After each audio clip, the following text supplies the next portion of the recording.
ननदो का भैया बड़ा रे रंग बाजवा हाय हो दादा उकरन रंग बाजिया यही रे दादा खाए के भोजन तै खान उह सूरती आहि रे दादा उकरन रंग बाजिया यही रे दादा उकरन रंग बाजिया यही रे दादा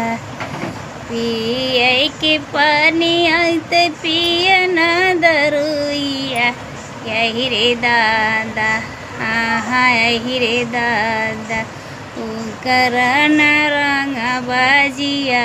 यही रे दादा उकरन रंग बाजिया यही रे दादा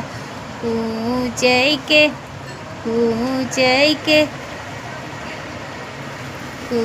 के सौफी आते कुचन उपानवा यही रे दादा हाँ यही रे दादा उकरन रंग बाजिया यही रे दादा ननदो का भैया बड़ा रे रंग बाजवा आहि रे दादा हाँ यही रे दादा उकरन रंग बाजिया यही रे दादा उकरन रंग बाजिया यही रे दादा।